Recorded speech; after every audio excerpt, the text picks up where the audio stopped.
Chers spéculateurs, bonjour et bienvenue dans cette première vidéo hebdo de l'année 2022. Donc mes meilleurs vœux de santé, de bonheur et d'accomplissement. Pour cette première vidéo, je vais la faire un petit peu différemment du concept habituel. Je vous ai fait une vidéo prédiction 2022 la semaine dernière. J'ai parlé de l'or qui me semble être vraiment la classe d'actifs la plus prometteuse au cours de ces prochaines années. Je vous en ai parlé du point de vue psychologie des foules. Donc là, je vais vous en parler plutôt d'un point de vue historique, monétariste et stratégie de la Fed et pourquoi tout ce terreau là actuellement, il est très favorable à l'or. Donc je vais... J'ai repris en fait le rapport de Ingold We Trust, donc vous aurez les liens en dessous, c'est un rapport qui fait plus de 400 pages, il y a une version compacte de ce rapport et j'ai essayé de, en quelques graphiques, en moins d'une dizaine de graphiques, de vous expliquer la situation pour que ce soit assez clair et limpide. Donc si vous souhaitez investir dans l'or ou faire un trade spéculatif sur l'or en suivi de tendance, vous verrez que derrière il y a des fondamentaux qui sont assez solides. Donc c'est parti. Alors, en réalité, c'est un article que je viens de publier sur le blog et je vais vous le lire et rajouter des choses au flux de mes pensées. Alors, nous sommes actuellement dans une situation historique qui s'est déjà produite 2 fois au siècle passé et en ce moment même, on est exactement avec les mêmes éléments. À chaque fois, les banques centrales ont pris des mesures de répression financière avec succès, donc les 2 fois précédentes, à savoir un contrôle de la courbe des taux, donc garder des taux bas malgré les taux d'inflation qui sont élevés. Et cela dans le but de normaliser une situation extrême dont on entend parler partout, qui est le niveau de dette qui est astronomique, donc la dette publique, la dette nationale, comparativement au PIB. Donc on a des dettes par rapport au niveau de création de richesse qui sont astronomiques, que ce soit en Europe, aux États-Unis, de manière générale, dans beaucoup de pays du monde, et on arrive à un pic, au pic du cycle d'endettement, et il va falloir déleverager tout ça, il va falloir désendetter tout ça, et pour ça, les banques centrales ont des stratégies qui ont marché dans le passé, et elles sont en train de les remettre en œuvre en ce moment. Et il faut savoir que quand on est dans ce genre de politique, c'est un terreau qui est extrêmement favorable et fertile pour l'or. Donc, c'est parti pour le déjà vu en 1933, 1946 et du coup 2021-2022. Donc, il y a eu 3 phénomènes identiques qui sont répétés durant ces 3 périodes et les conséquences furent les mêmes. Nous verrons donc dans cet article en quoi cela pourrait impacter très fortement l'or dans la décennie qui vient. Alors, premier phénomène de déjà vu, la circulation de l'argent, donc la vélocité, est au plus bas. Donc là, vous le voyez sur ce graphique, on a eu ici en 1933, ici en 1946 et là en ce moment même des niveaux de vélocité qui sont extrêmement bas. C'est-à-dire que les gens ne s'échangent pas d'argent. Donc je vais vous expliquer ça en lisant mes écrits. Pour schématiser, quand on souhaite relancer l'économie, il faut que les gens achètent. Il faut que les billets s'échangent de main en main. En relançant la vélocité, donc cette circulation de l'argent, on peut donc impacter positivement le PIB. Le PIB, c'est la mesure de la création de richesse d'une nation, d'un pays. Le problème, c'est qu'actuellement, cette vitesse est au plus bas, tout comme c'était le cas en 1933 et 1946. Donc cet argent, il existe, il est là, il est présent sur les comptes bancaires des consommateurs américains. La grande problématique, c'est que ces consommateurs qui sont pourtant des recordman du monde de consommation, les Américains, ils ne dépensent pas. On est sur des records historiques, comme vous pouvez le voir ici, d'épargne. Donc là, depuis 1960, les consommateurs américains n'ont jamais autant épargné de leur vie. Deuxième phénomène de déjà vu, le plus gros enjeu des USA actuellement, des États-Unis d'ailleurs, on va le voir des pays du monde, c'est d'abaisser le niveau record de dette par rapport au PIB. Quand je parle de dette, c'est pas la dette des entreprises, la dette des particuliers, je parle de la dette publique, de la dette nationale, de la dette qui a été générée par les États. Donc la stratégie, elle est relativement simple, il faut faire croître plus rapidement le PIB, donc la richesse, que la dette. Du coup, ce ratio, il va pouvoir diminuer. Et là, vous le voyez sur ce graphique, la dernière fois que c'est arrivé, c'était en 1946. Donc en orange, vous voyez, on a eu un énorme pic de la dette par rapport au PIB. On a atteint un pic à 120% de dette par rapport au PIB. Et s'en est suivi, voilà, un gros deleveraging, une grosse baisse ici de la dette par rapport au PIB. Et ça s'est fait ça s'est accompagné par 35 ans de taux réels quasiment négatifs. Et c'est là où les choses deviennent très intéressantes pour l'or. Alors vous allez me dire, Cédric, c'est quoi un taux réel négatif? C'est lorsque votre épargne est moins rémunérée que le taux d'inflation. Donc par exemple, avec une épargne qui vous rémunère du 1% par an, donc voilà, des assurances vie, du livret A, je sais pas, enfin un compte bancaire, eh bien si le taux d'inflation, lui, il est de 5% par an, en réalité, vous allez perdre 4% par an en termes de pouvoir d'achat. Et ça va se faire de manière invisible parce que votre compte bancaire, lui, il va augmenter d'année en année, mais votre pouvoir d'achat, lui, va diminuer sans que vous le voyez sur votre compte bancaire. Donc un taux réel positif, lui, signifie que tout simplement votre taux d'épargne vous rapporte plus, votre épargne vous rapporte plus chaque année que le taux réel d'inflation.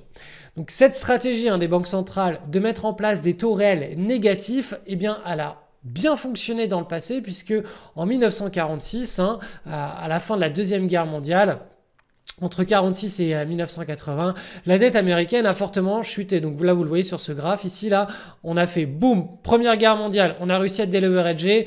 Boum, Grande Dépression, on a dû se réendetter. Là, à partir de 1933, on s'était attaqué à nouveau à un deleveraging qui avait pas réussi. On avait réussi simplement à stabiliser. Et là, boum, avec la Deuxième Guerre mondiale, on s'est réendetté. Donc, on est arrivé à un ratio de dette sur PIB de l'ordre de 120%. Et là, par contre, la stratégie a extrêmement bien marché. En tout cas, les mesures qui ont été prises à chaque fois pendant la Grande Dépression et pendant la Deuxième Guerre mondiale, ça a été des mesures répressives. Donc la première fois, pendant la Grande Dépression, en réalité, on n'a pas pratiqué les taux d'intérêt négatifs, mais on a pratiqué une dévalorisation de l'ordre de moins 70% du dollar face à l'or. Donc c'était PEG, on était sur de l'étalon or, on a fait boum, boum, boum, boum, boum, on a dévalorisé le dollar de l'ordre de moins 70%.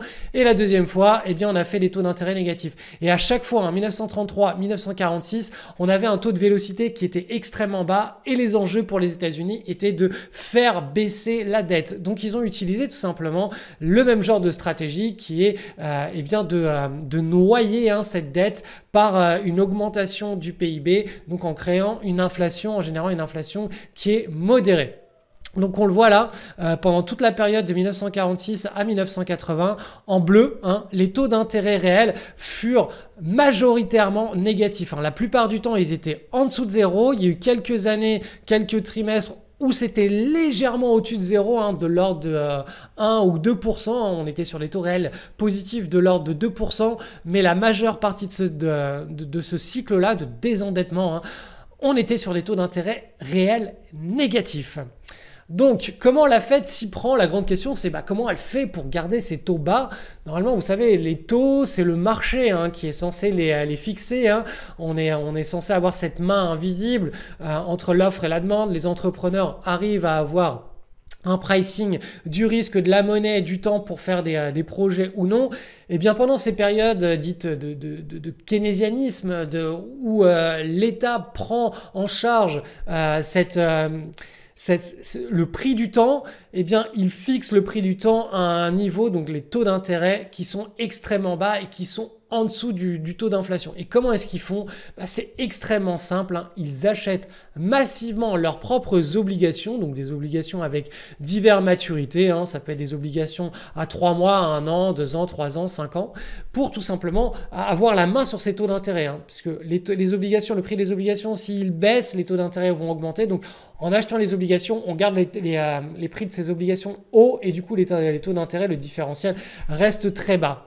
Donc, le petit exemple, la conséquence, c'est que quand on est une banque centrale et qu'on achète ses propres obligations, on a forcément à ses actifs, sur sa balance comptable, l'apparition de tous ces actifs à son bilan. Et c'est exactement ce qui s'est passé, vous le voyez ici, entre 1942 et la fin de la Deuxième Guerre mondiale, 1946. Pendant toute cette période-là, vous voyez ici en bleu foncé le total des assets, le total des actifs de la Banque centrale, de la Fed, et vous voyez ce qu'elle a acheté. Donc en grisé, on a tout ce qui est T-bills, donc les T-bills c'est du monétaire, c'est des obligations monétaires à très très court terme, de l'ordre de 3 mois.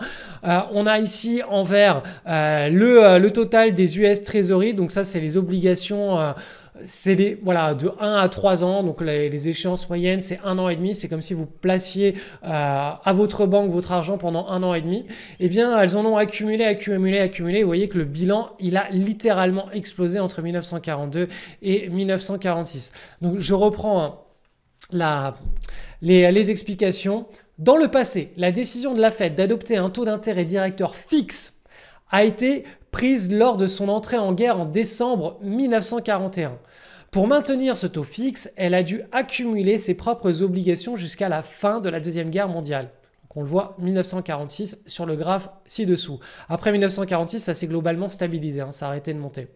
Et on voit bien que son bilan a fortement augmenté pendant cette répression financière.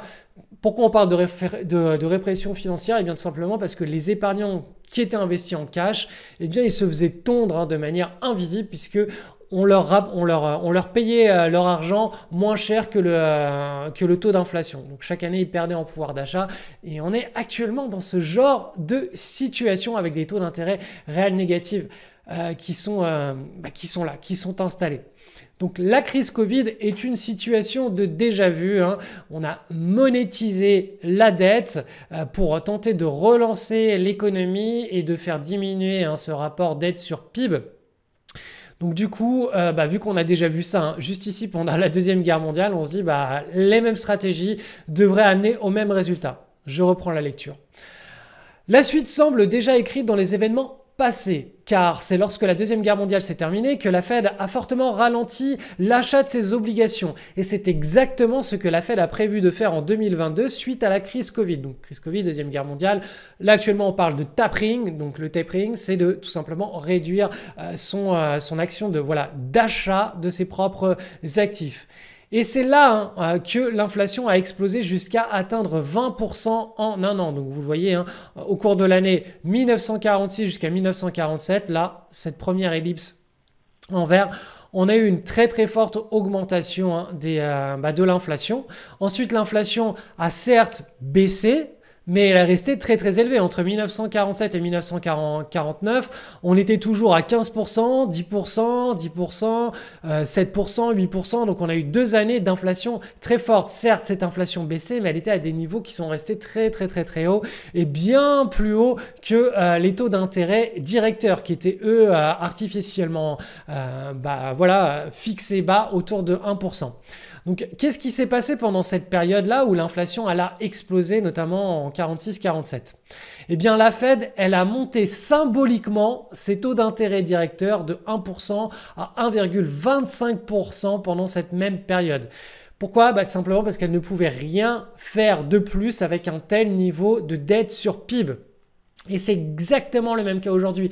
Si la Fed se met à augmenter ses taux d'intérêt à 15%, la dette mondiale explose. Les États-Unis seront dans l'impossibilité de rembourser ne serait-ce que les taux d'intérêt de la dette dans les 6 prochains mois et du coup ils seraient obligés de faire défaut sur leur propre dette et du coup le dollar n'existerait plus et voilà, on aurait un effet domino en chaîne.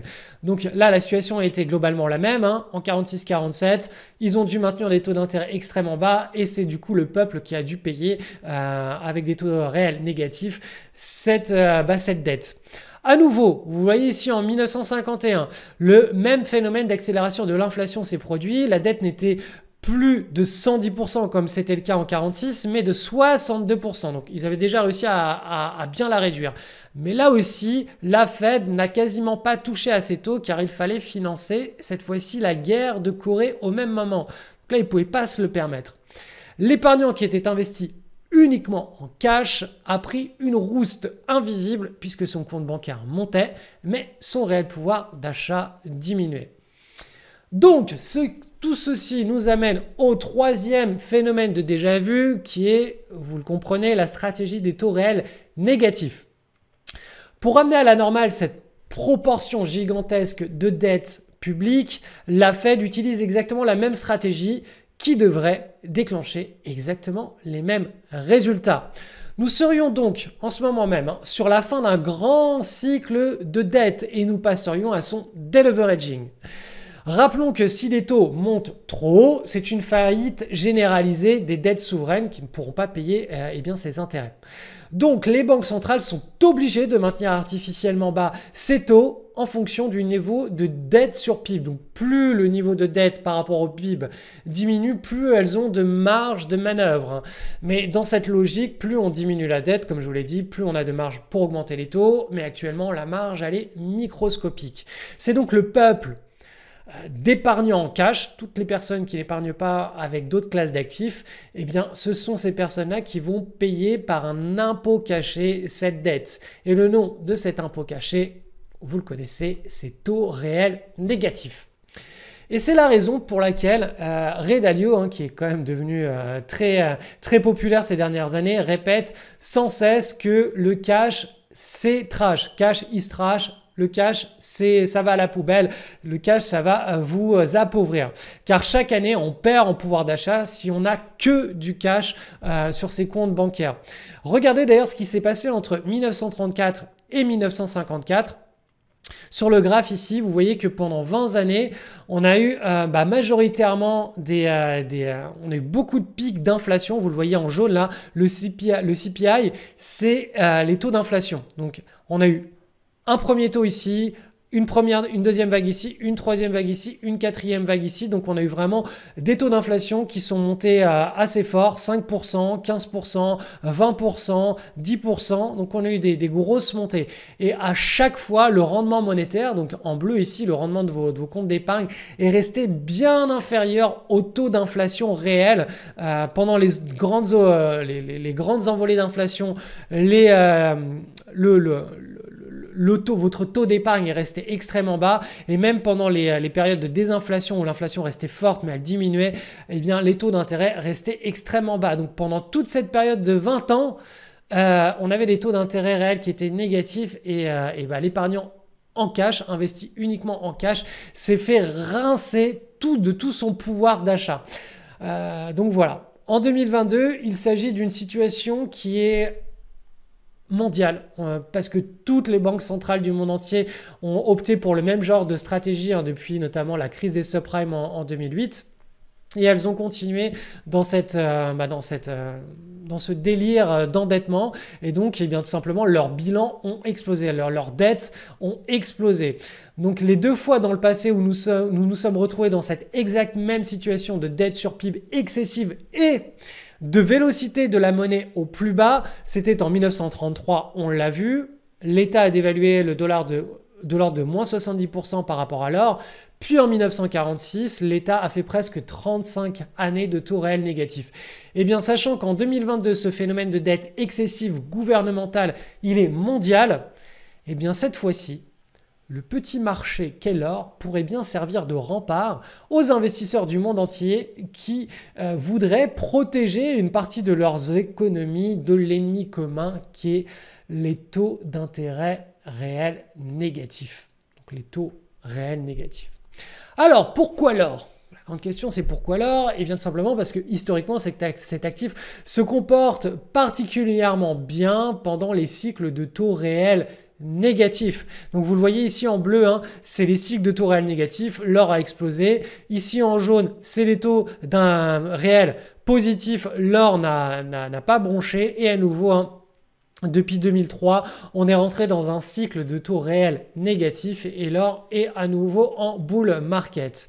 Et plus précisément, quand on calcule à partir de quel niveau de taux réel l'or devient, sous-performe, en réalité, l'or reste dans un terrain qui est fertile pour sa rentabilité tant que les taux réels ne dépassent pas les plus 2,5%. C'est-à-dire que Certes, quand les taux réels sont négatifs, l'or est vraiment dans des conditions superbes hein, pour un bull market, mais même entre 0 et plus 2,5%, vous le voyez ici, hein, aille enfin au-dessus de 2,5%, c'est là où l'or commence à sous-performer et à avoir des rendements annuels négatifs. Là, on est sur du moins 0,6% par an. Par contre, sur tous les niveaux, l'or, historiquement, il est à 3,9%.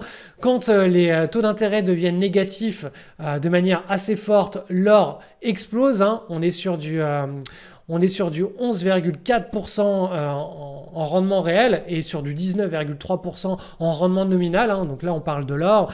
Quand les taux d'intérêt réels sont de l'ordre de 0%, entre 0% et plus 2,5%, donc ça veut dire que c'est les taux d'intérêt positifs mais très faibles, eh bien l'or prend du 9,3% en moyenne en nominal et en réel, donc net d'inflation, du 6,1%. Donc vous le voyez, c'est vraiment quand les taux d'intérêt deviennent très fortement positifs, en tout cas au-delà de 2,5%, que l'or devient un actif que l'on ne veut pas avoir en portefeuille ou très très peu. Mais là actuellement, on rentre dans une politique, dans un cycle de taux d'intérêt réels qui vont être très très fortement négatifs puisque l'inflation est en train de repartir, donc on va avoir hein, ces fameuses vagues ici, ces pics là, qui vont monter, qui vont décélérer, mais pendant toute cette période, même quand ça décélère, on reste très haut, et on va avoir les taux qui seront fixés, qui seront très bas par la Fed et par les banques centrales du monde entier, et ce différentiel, ce sera les taux réels négatifs qui vont faire, qui devraient donner beaucoup de gaz à l'or. Donc voilà, vous commencez à comprendre le rôle de l'or dans ces cycles de taux réels négatifs. Donc d'un point de vue de classe d'actifs, l'or est très peu cher comparé au SP500, on le voit sur ce graphe. Donc le dos, hein, c'est les actions, l'or, c'est l'or, on a un ratio. Quand on est très très haut là sur le haut du canal, eh bien ça veut tout simplement dire que les actions sont chères et que l'or n'est pas cher. Donc ça veut dire que les actions ont très très fortement augmenté de manière même excessive et que l'or a beaucoup trop superformé par rapport à cette classe d'actifs et qu'il y a un réajustement qui devrait se faire. Et inversement, quand on est très bas là sur ces niveaux, hein, sur ces bornes, ça veut dire que l'or est cher et les actions peu chères et qu'on peut, on peut commencer à réallouer plus de capital aux actions qu'à l'or. Donc là, vous le voyez. Là, pendant tous ces pics, là, l'or était très peu cher et les actions étaient très chères. Là, actuellement, l'or reste très peu cher comparativement aux actions. Vous le voyez, hein, ces deux canaux, on est très très loin de la borne basse. La chose assez sympa sur ce graphe, c'est qu'on voit bien qu'à partir de 1913, date à partir de laquelle la Fed obtient le pouvoir de créer de la monnaie, eh bien on a des différentiels hein, sur ce ratio qui sont devenus extrêmes. On a eu un éclatement de la volatilité de ces extrêmes. C'est-à-dire que l'or et les actions sont devenus pricé très peu cher ou très cher l'un par rapport à l'autre avec beaucoup plus de disparité, chose qui n'était pas le cas avant que la Fed puisse créer de la monnaie. Donc vous voyez que là, on est dans un cycle depuis 1913 où on a des écarts de valorisation entre l'or et les actions qui est extrême et que là, on a un potentiel de baisse sur les actions, de valorisation des actions par rapport à l'or hein, qui est énorme. Donc ça veut tout simplement dire que l'or devrait reprendre, en tout cas un potentiel d'appréciation par rapport aux actions qui est vraiment hors du commun, qui est historiquement à des niveaux qu'on n'a jamais vus jusqu'à maintenant. Et ça rejoint tout simplement le fait que l'or devient un rempart par rapport aux investisseurs du monde entier qui ont le même genre de raisonnement que nous aujourd'hui, que l'on soit en Europe, aux États-Unis, au Japon, dans divers pays du monde où la dette publique est trop endettée par rapport au PIB, eh bien l'or devient quelque chose d'intéressant puisque les épargnants ils vont voir leur épargne s'effriter au rythme de l'inflation et ils vont commencer à diversifier sur des classes d'actifs réels tout comme l'or en est une. Donc deuxième chose, ensuite on a le cycle des matières premières qui est sur un point bas, hein, un cycle bas. On est vraiment voilà, sur 1815 jusqu'à 2035, plus de 2 siècles. Vous voyez qu'on est historiquement bas. Les matières premières ont été complètement délaissées. On a eu un gros cycle de désinflation entre 1980 et 2000. Les matières premières n'ont pas du tout été à la faveur hein, des investisseurs. On n'a pas eu de gros pics d'inflation, on n'a pas eu de grosse inflation au cours des 40 dernières années. Là, le terreau est mis en place pour que l'inflation reparte. Donc, vous voyez, l'or et les matières premières sont pricées, là aussi, d'un point de vue classe d'actifs, extrêmement faiblement. Donc, la fin de la fin, c'est que toutes les planètes sont donc alignées pour que l'or poursuive son chemin vers le nord et finisse, comme il est coutumier, sur une bulle avec une folie acheteuse qui est typique. Hein. Vous savez, les matières premières, elles montent, elles montent, elles montent, un petit peu comme le Bitcoin en 2017. Ça accélère, ça accélère. À la fin, tout le monde devient complètement taré, tout le monde en veut, peu importe le prix. Donc tout le monde se met à acheter de l'or. Ça monte en climax run et ensuite, on a le retour de bâton. Donc là, potentiellement, l'or pourrait nous faire ce genre de situation, hein, dessiner ce genre de scénario au cours des 5 à 10 prochaines années. Maintenant, parlons des graphes que vous connaissez, hein, parlons de la psychologie des foules. Là, on est sur un graphe en hebdomadaire et vous voyez que l'or, coté en dollars, hein, il consolide depuis l'été 2020, hein, depuis ici, hein, depuis août 2020 dans un magnifique triangle chartiste. Hein, donc c'est une consolidation qui arrive à maturation maintenant, hein, et cela signifie que la précédente hausse qu'on a vue entre 2019 et 2020, elle est digérée puisqu'on l'a bien consolidée. Donc l'avenir nous laisse entrevoir qu'une cassure par le haut du triangle pourrait délivrer une nouvelle vague de hausse significative sur l'or. Et si on reprend un zoom arrière, donc on affiche le graphe en mensuel, on voit que le nouveau cycle de hausse a débuté ici hein, pendant cette cassure mensuelle en juin 2019. Donc on a eu cette large base, donc une grosse correction large base. Là, le nouveau cycle ici en juin 2019 qui a été lancé. Et là, on a tout simplement la première pause en ce moment de ce nouveau cycle de hausse qui est censé durer 10 ans, donc 2019-2029. La conséquence maintenant pour les autres classes d'actifs, notamment pour les obligations gouvernementales, puisque cette classe d'actifs devrait être moins performante que les autres si on est vraiment dans un cycle inflationniste avec des taux réels négatifs. Alors, la conséquence, avec des taux bloqués artificiellement bas en fonction du niveau de deleveraging de la dette sur PIB. Le fameux crack obligataire dont parlent tous les catastrophistes me semble peu probable. Pourquoi? Parce que cette classe d'actifs devrait donc continuer de s'apprécier de manière nominale, mais à perdre en valeur réelle pendant ce cycle. Donc, la seule manière que les obligations se fassent arracher, gros crack obligataire baissier, c'est que la Fed laisse les taux s'ajuster d'eux-mêmes, qu'elle ne les maintienne pas fixes à des niveaux très bas. Or, elle est capable de maintenir des taux fixes pendant 20 ans, 30 ans, 35 ans comme on l'a déjà vu. Et d'ailleurs, elle est obligée puisque si elle laisse les taux fluctuer, eh bien c'est un défaut des dettes souveraines. Et effectivement, là, ce serait un défaut sur les obligations d'État. Mais les États-Unis, l'Europe, personne n'a envie de perdre sa souveraineté. Donc tout simplement, ils vont maintenir ces taux d'intérêt bas et de manière fixe. Et c'est pour cela que le fameux crack obligataire, j'ai du mal à le voir. De mon point de vue, il est très peu probable. Rappelons une autre chose, c'est que dans un portefeuille, les obligations jouent toujours un rôle de tampon de volatilité. Donc, conserver des obligations reste une sage décision pour conserver un portefeuille qui génère peu de nervosité chez l'investisseur. Maintenant, pour les investisseurs qui souhaiteraient optimiser la partie obligataire de leur portefeuille, vous avez des possibilités. Vous pouvez garder des obligations, celles que vous avez actuellement, mais les mixer avec des TIPS. Les TIPS, ce sont des obligations qui sont indexées sur les niveaux d'inflation. Vous pouvez aussi opter pour une diversification des obligations, c'est-à-dire aller sur des obligations dont le gouvernement n'est pas dans le même enjeu de deleveraging de la dette, ce qui est le cas de la Chine. Vous pouvez aussi descendre en termes d'échéance de temps. Donc, plus vous descendez en termes d'échéance de temps, plus la sensibilité au taux d'intérêt sera faible. Donc si vous passez sur du 3 à 5 ans au lieu du 10 ans, du 15 ans ou du 20 ans, vous aurez certes moins de rentabilité sur les obligations, mais la sensibilité à la baisse sera réduite si la Fed ou la BCE devait augmenter par petites touches comme ça les taux d'intérêt. Maintenant, la question qui taraude tous les catastrophistes, un défaut sur la dette et la fin de l'euro et du dollar. Ça, c'est les vidéos YouTube, ça c'est tous les catastrophistes. Par le passé, les USA possédaient d'importantes réserves d'or. Ça leur a permis de garder la confiance du monde entier malgré cette répression financière de taux réels négatifs. Aujourd'hui, ces réserves ne sont plus là. On est à une estimation de l'ordre de moins 84% de ces réserves par rapport aux belles années des États-Unis. Du coup, la confiance s'est elle aussi dégradée, puisqu'on sait que les États-Unis ne peuvent pas baquer toute leur dette par quelque chose de tangible. L'or, ils en ont beaucoup moins. Du coup, certains observateurs, je ne les montre pas du doigt, tous les catastrophistes, parient sur l'échec de cette politique de répression financière.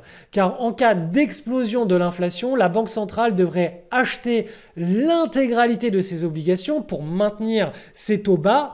Et ça annoncerait une perte totale de confiance envers les États-Unis et donc ce serait une perte de confiance envers la devise qu'est le dollar et donc la fin potentielle du dollar. Donc ce même raisonnement s'applique à l'Europe et l'euro. Donc effectivement, ça c'est la thèse qui me semble être la moins probable. Qui est celle d'un défaut des dettes souveraines et ce serait un phénomène en chaîne. Donc voilà, j'espère que tout ça vous aura convaincu de vous intéresser un petit peu à l'or.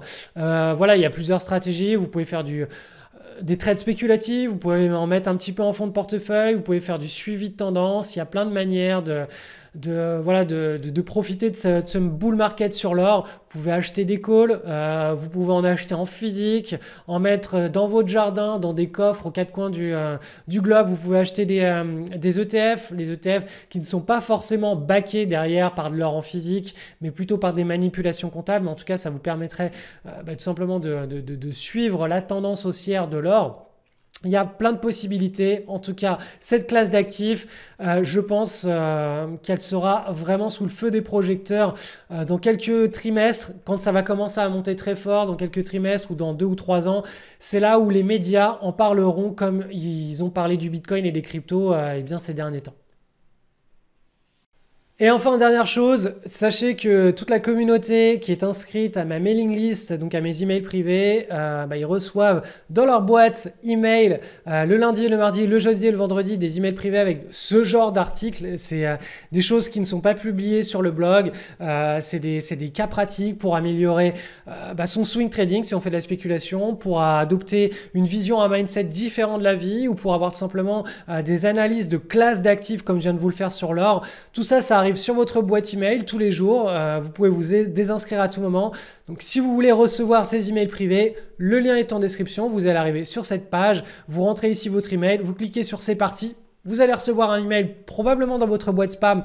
Vous le validez, vous le déplacez dans votre comme ça. Hop, dans la partie des emails autorisés et vous recevrez mes emails quotidiens tout au long de l'année. Alors, il y a certaines semaines où j'en envoie pas, il y en a d'autres où j'en envoie peut-être 5 au lieu de 4, mais en tout cas, ça nous permet de rester en contact et surtout, ça vous permet, vous, de mieux investir, de mieux trader, de mieux spéculer et surtout de développer votre mindset et d'être au courant quand il se passe des choses très importantes et très intéressantes sur les marchés. Donc, pour rejoindre la communauté et mes emails privés, le lien est en description, ça se passe ici. Bonne année!